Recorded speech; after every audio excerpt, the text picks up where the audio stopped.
The sun has gone down at Hangman's Hill, and the ghost at Misery Corner isn't walking tonight. So, welcome to the Weird Tales Radio Show, your weekly fix of ghost stories, urban myths, witchcraft, magic and folklore. And now, here's your host, writer, award-winning journalist, best-selling author, and sometime werewolf hunter, Charles Christian. Hello, my name's Charles Christian, and you're listening to another episode of the Weird Tales Radio Show. Thank you very much for joining me, and let's start with a bit of recent news. What we're looking at is the fact that Amazon and Hulu, their algorithms are currently recommending conspiracy theory films. By algorithms, I mean if you look at one film or you're surfing their catalogue, you'll get that if people who watched this movie also looked at these as well. And the reason it's controversial is that other organisations, including Roku and YouTube, are removing conspiracy theories. The suggestion is that many of them have an anti-Semitic tone to them. The types of film that are still available on Amazon include A Conspiracy to Rule, The Illuminati, which is all about the idea of a new world order conspiring to control us all. The wicked bankers and politicians in league globally to suppress the population. Other films available include various 9/11 conspiracy films suggesting that the whole 9/11 aircraft hijackings and subsequent crashings into the Pentagon and the World Trade Center were all part of a government plot to whip up hysteria and make the population more easy to control. And of course, at these times where fake news is very much a hot topic, anything that smacks of encouraging fake news or the likes is controversial. Yes, accused of being anti-Semitic. Yes, one of the reasons is that the movies are being flagged as being documentaries, where some would say they're actually fantasy. Well, leave you to make your own opinion on that. Personally, I'm of the view that the world really falls into two categories, whether you believe it's all one giant conspiracy and that governments are a lot cleverer than we give them credit for, or whether we're all living in a world of cock-up and governments are shambling incompetence with politicians who can barely tie their own shoelaces. I'm afraid I'd go for that one, that they couldn't organise anything as clever as this. But who knows? The truth is out there, if the government lets us find it, or if social media lets us find it. On with the show. Right, well, I'm here in what looks to be almost a museum devoted to the Roman age and the Beatles, to talk to John West, who is a fellow presenter on Smart Radio, and he writes about the supernatural, and he's also produced a ghost movie recently. So John, good to be here. Thank you for inviting us. Sound like that television programme there. Thank you for inviting us into your lovely home. Whose house? Yes. Yeah. Who lives in a house like this? Where did your interest in the supernatural start? Oh, well, you can blame my mum for that. Way back when I was but a lad in the 1970s, I'm showing my age now, yeah. She had loads and loads of paperback books on ghosts, and they had really lurid covers, gothic ladies, women in white, giant spiders, and I was really intrigued. So when she wasn't around, I'd read them, because she'd probably turn around and say, oh, you have nightmares, but I never did get any nightmares. And it just fascinated me, the stories therein. And it was also one of true ghost stories, because most of them were fictional, but it was one by a chap called Elliot O'Donnell, and he was an Irish writer. And I just read him. I couldn't believe, what he experienced. He saw all these weird creatures and ghostly ladies and phantom monks, and it just hooked me. And I've literally been fascinated in ghosts ever since. And there was also a series back in 1977, Leap in the Dark, I think it was. and Colin Wilson was involved in it, and I watched that as well, and that intrigued me. So basically, yeah, a bit of Colin Wilson and my mum got me interested in ghosts, and it's never left me all those years later. And you write about them now? I do, yeah. Mainly articles, is that? Yes, I've had books published on the Romans, Oliver Cromwell and Victorian murders, but I write for Psychic News, which is a magazine which has been going since the 1930s, and it's sold all over the world. And I've been writing for about 4 years now, I think it is. And I just sort of cover famous hauntings. I've written about Borley Rectory, a church in London, Garlick Hill, and there was a mummy there. Oh, yes. And Jimmy Garlick. You've heard of him too? Yes, I'm impressed. Yeah, I've been there. I never saw him though. No, they put him in a coffin now. So. Yes, he's no longer on display. You can't see it. Because the church authorities felt that it was inappropriate to have a body on display and bringing in the wrong sort of people like me, no doubt. And me. Yeah, and I've done articles in the Tower of London, Scottish castles, the Black Cat of Killarcree was another one. So loads of different stuff, even a werewolf in Wales. So I sort of cover loads of things, shall we say. Yeah. And you are now producer of an upcoming movie called Winifred Meeks. And it's a ghost story. It is. And it's set in this part of the world? It is, on the Suffolk coast. Originally it was going to be set in Ireland, but the director and writer of the film, Jason Figgis, decided to move it here after we connected. And he fell in love with the East Anglian countryside anyway, because he was doing a documentary about M.R. James. Right. And he just thought, no, I'm going to change it from Ireland to East Anglia. And that's good, because M.R. James was an East Anglian lad, and the film is inspired by him partly. And I mean, there is so much. You say M.R. James and you immediately think about East Anglia and countryside and the environment and the old houses you see buried in a little copse somewhere, and the coast and the beaches and things. Well, it's supposed to be one of the most haunted places in the UK. I mean, the UK as a whole is supposed to be the most haunted country in the world anyway. But East Anglia, there's so many ghost stories connected with this part of the world. Yeah. I mean, virtually every town and village has a ghost story. I mean, this is haunted for a start, where we are now. And Saxmundham's got loads of ghosts, poltergeists, a Victorian gentleman's been seen walking up and down the high street. I've never seen him, but there's something about this area. You've got Black Shuck as well, the phantom dog which people believe the Vikings brought in, the Hound of Odin, and that's been seen by people. I actually worked with a chap who saw it. He was driving back from work in Ipswich and going down this country lane. I think he lives at Kelsall, and he saw this creature in the lane, and it was the size of a small donkey. And he thought, God, donkey's got out. And when he got close, it was a dog. Yeah. And he couldn't believe how large it was. It was jet black, and it just sort of disappeared in front of him. And I did say, within a year, something bad's supposed to be happen, if you see it, but nothing did. Yeah. So, but then again, 2 years later, his shop did close down, so perhaps Black Shuck got it wrong. Yes. Delayed. Yes. That is that's the classic description of it, that it's the size of a small pony. Yeah. It's been described. Well, I did a ghost hunt at Leiston Abbey for Felixstowe TV, because I did a few things there. I was a director and scriptwriter for a time. And we did this thing in summer. We did these ghost hunts during the daylight, because we didn't want to sort of follow other shows and do it in the dark. And we finished filming, and I was looking around at some other stuff, and then the two fellow presenters said, "Oh God, what was that?" And I said, "What did you see?" "Well, we saw this black shape, and it shot through a wall, and it's about the size of a normal sized dog." But later on, when they did excavations there, they found the skeleton of a dog. Yes, big one. Yeah, I know. A big hunting dog, which. Yes. And I was a bit annoyed I never saw it, but nothing happened to him in a year. So there you go. So, and I did actually check later, because I wasn't aware of this. I did some research, and it was dating back to the 1930s, claims that people had seen a black dog running through the Abbey ruins. So and they didn't know that, and I didn't know that. So I don't doubt that they saw something.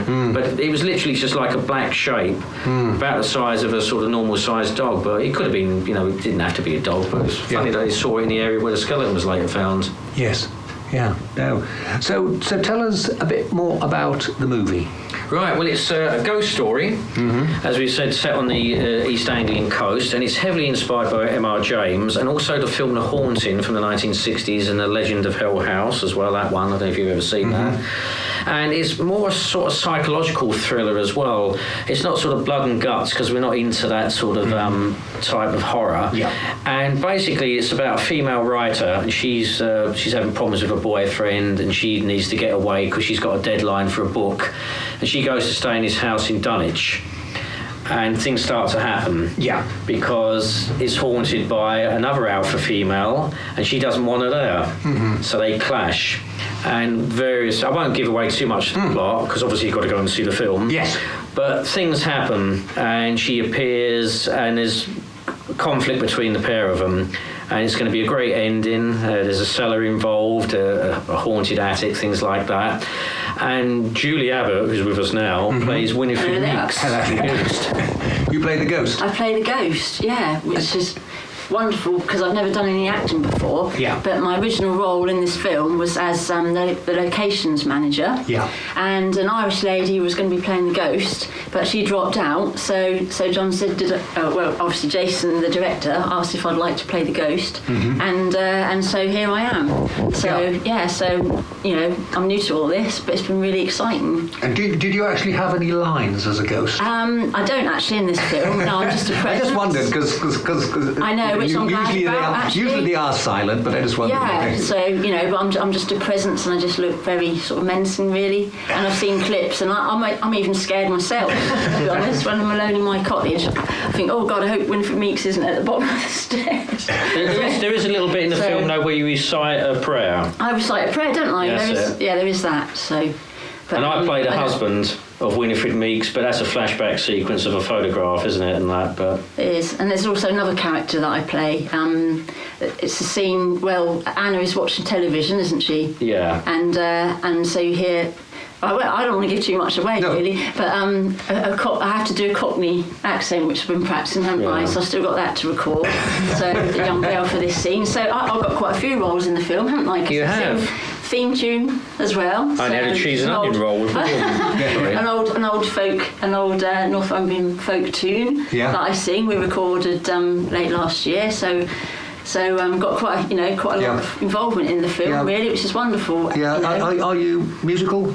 I am, I sing and I play keyboard, but in this I just sing the song, and I used to play in a band, so I'm used to performing, but I've not done any acting before, so it's quite funny when people come up to me and talk about the film and they say, oh, did you go to RADA then?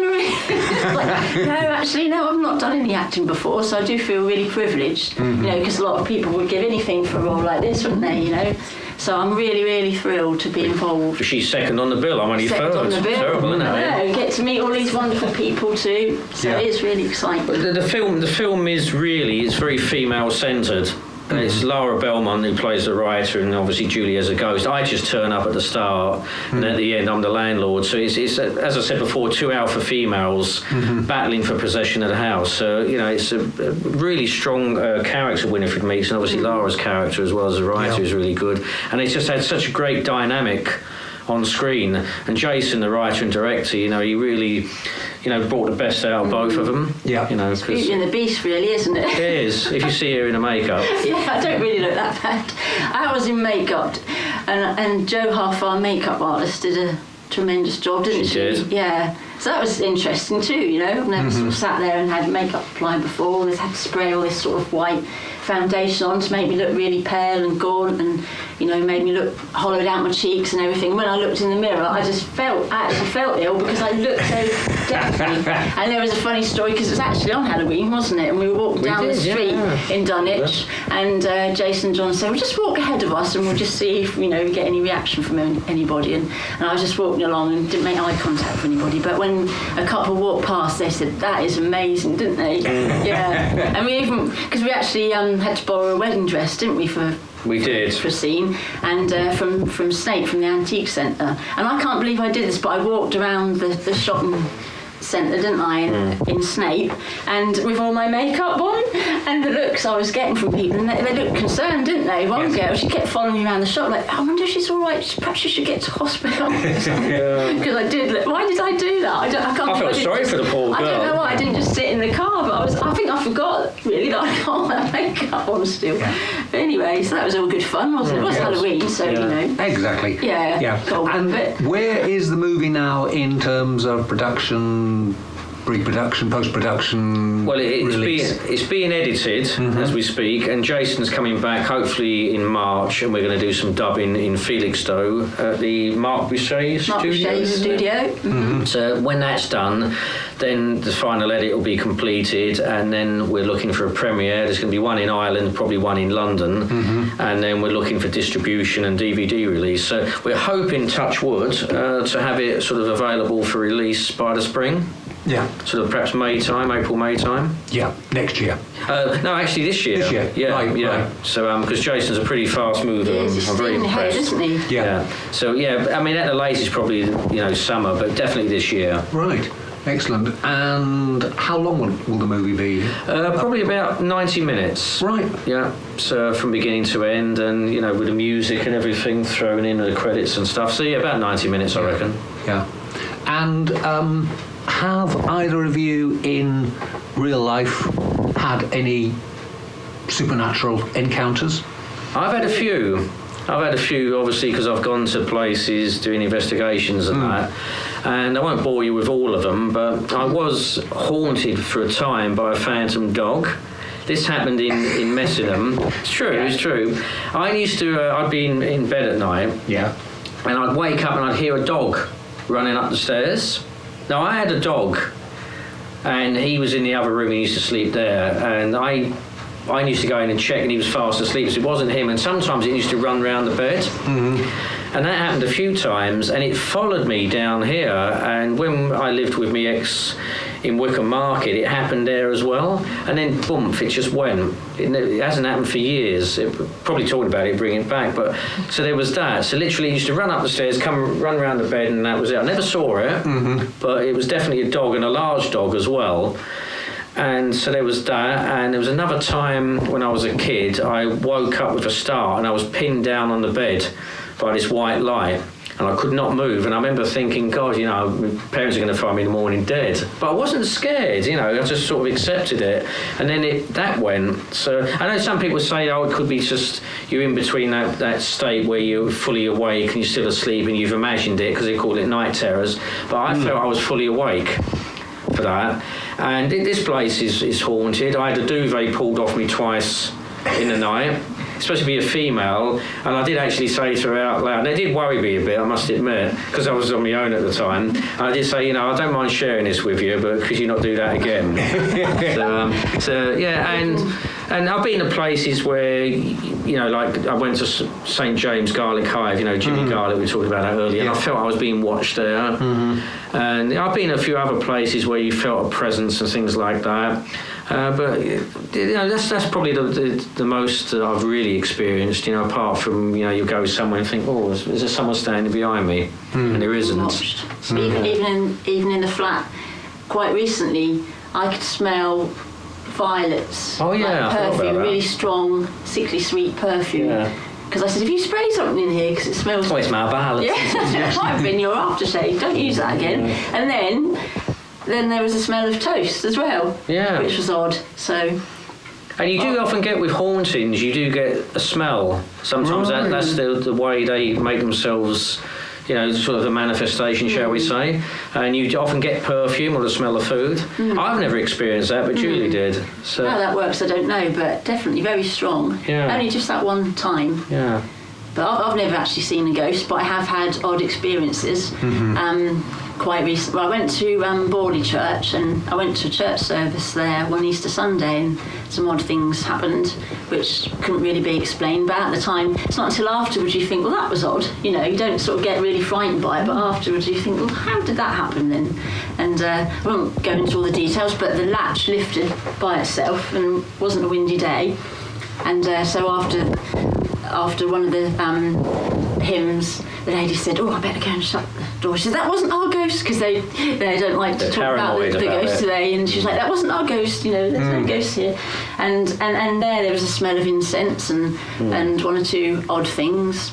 The thing is with that as well, because I've written about the haunting. That is one of the aspects of it, that the latch lifts. If you actually saw the church door, it is really heavy. The wind couldn't do that, and that's been experienced quite a few times. And again, the smell of incense as well. But the locals don't like people talking about the ghost, so they sort of, "Oh, it's not the ghost." Yes. Which is understandable, because they don't want people turning up at all hours, do they? Well, you do get some people who turn up at 1 o'clock in the morning and decide to hold a science in someone's garden. So I can imagine why they're not exactly very happy with that. Yeah. Funnily enough, my other experience was not far from there in a village called Boxford, and that was Easter too. And I was there with my daughter, and we just stood in the oak porch. It's a really, really lovely old oak porch to the church, and I felt I had a time slip. Brief experience, because I could hear a choir singing in the church, and I said to my daughter, I said, oh, we better not go in. Oh, there's some people in there.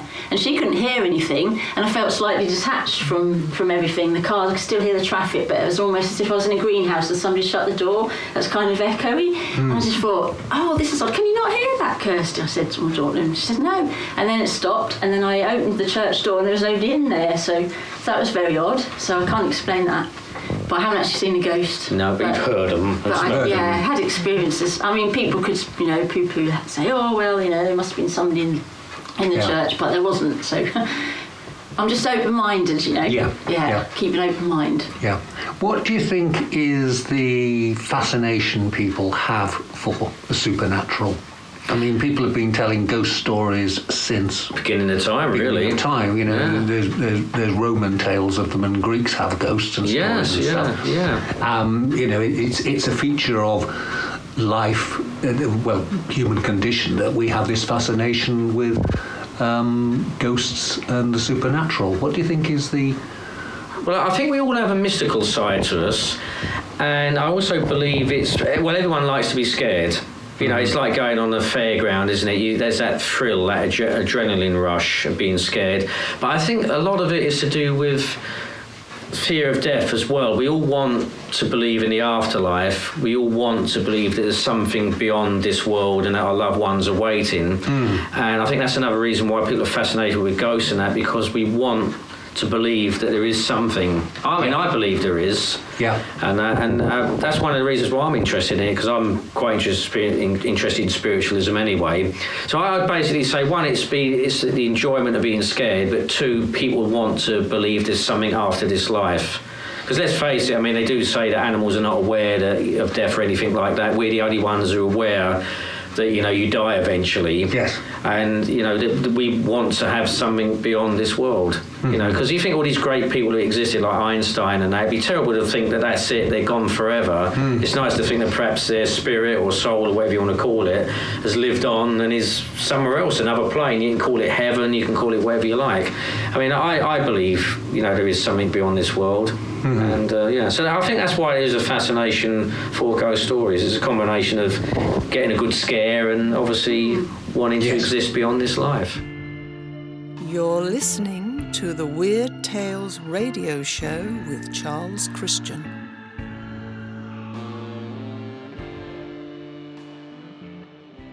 And completely changing the topic. Yeah.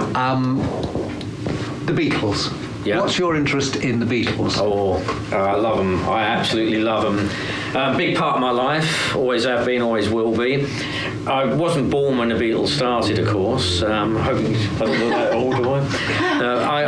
I got into the Beatles in 1982. Obviously, I was aware of John Lennon's death in 1980 and was shocked. I was only a kid at the time. But they had the 20th anniversary of Love Me Do. And my brother was a big Beatles fan, and they had all these celebrations and they re-released the records. And I started listening to the music, and I thought, God, they're really good. I love the personalities as well, especially John Lennon's my favourite, but they really work together. I call them lightning in a bottle. The four of them together. They had great solo careers, but the four of them together, there was just something extra. And I regard them as the greatest band in popular music. I don't think there'll ever be another Beatles, but it was the music, the humour. I mean, they influenced everything in the 60s. You know, John Lennon said they were up in a crow's nest in that boat called the 60s, you know, telling people where to go. Fashions, you know, political viewpoints, things like that. I mean, the Beatles refused to play to segregated audiences in the South, which at the time in 64 would have been shocking, but they wouldn't do it, and they're credited with breaking that prejudice. You know, if we play the people, we want to play the black people as well.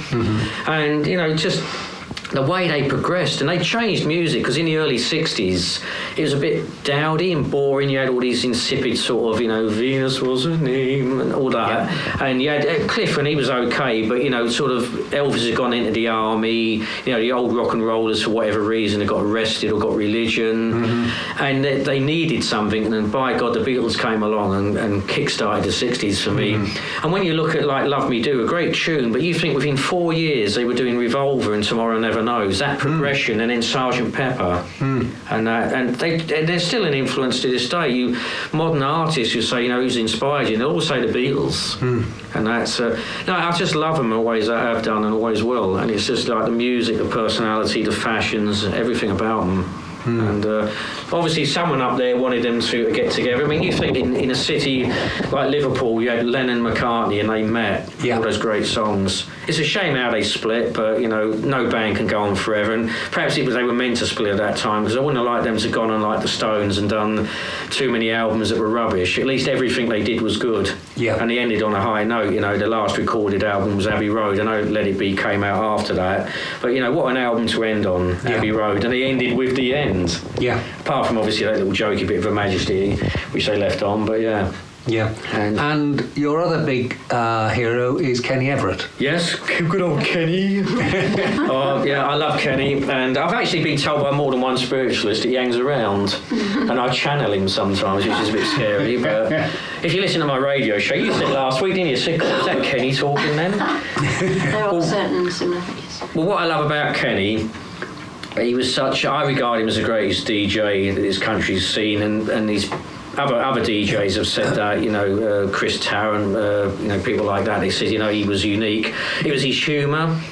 It was the way he did his shows. It was he used to take the mickey as well. I mean, he got the sack so many times for taking the mickey.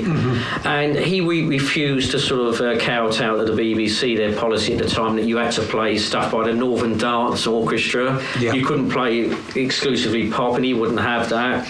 And he did all these sketches, and he had the Kenny Everett video show, which was groundbreaking for the time. I think it started in 78. It's just come out on DVD if people want to get it. And he was just a really bubbly personality, and all the pop stars wanted to go on his show. I mean, Freddie Mercury went on there, Sting, you know, Gary Newman, Kate Bush, they're all queuing up to be on there. And he was just a really, really funny guy. And funny enough, in private, though, he was totally opposite to the image he had on the radio and the TV. He's very quiet and shy.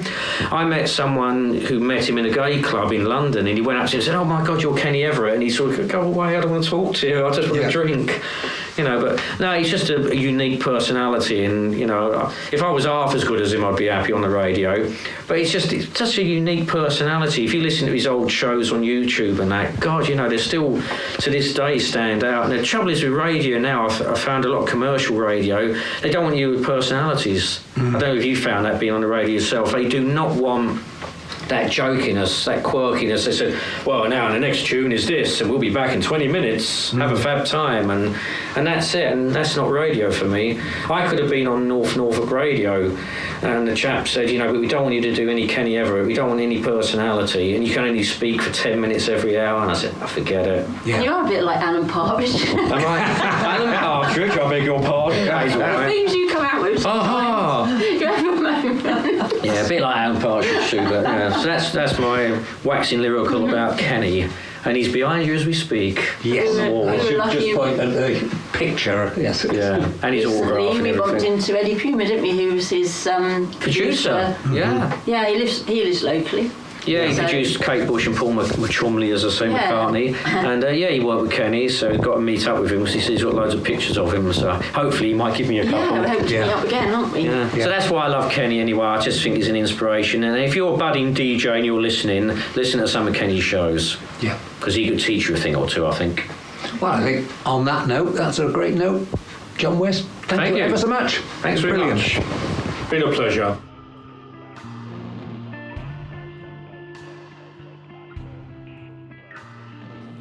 And that's it. Once again, we're almost out of time, but once again, we're going to try and squeeze in one last story. And it's a little bit of archaeological meets witchcraft news. In 1921, 2 female human skeletons were discovered in a back garden in a village of St Osyth in Essex. In both cases, the elbows and knees had been nailed together with iron prior to burial, apparently in an attempt to prevent the dead bodies from walking after death.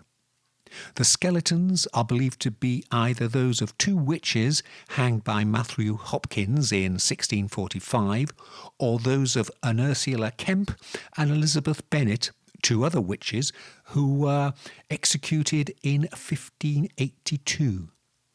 One of them was on display at the Museum of Witchcraft in Boscastle until relatively recently. I've got no information whether the skeleton is still there or whether it was lost when they were flooded.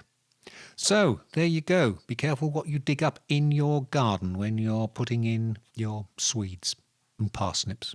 Thank you very much for listening to us. I hope you'll join us again next time. But until then, Charles Christian here saying, good night, stay well, stay weird, stay different.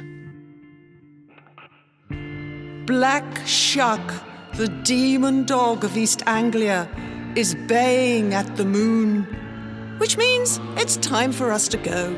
You've been listening to the Weird Tales radio show with Charles Christian, your weekly fix of ghost stories, urban myths, witchcraft, magic and folklore. You can keep in touch with us online at www.weirdtalesradio.com, by email to weirdtales@icloud.com, and on Twitter @ChristianUncut. Join us again next week for another edition of the Weird Tales radio show. Good night.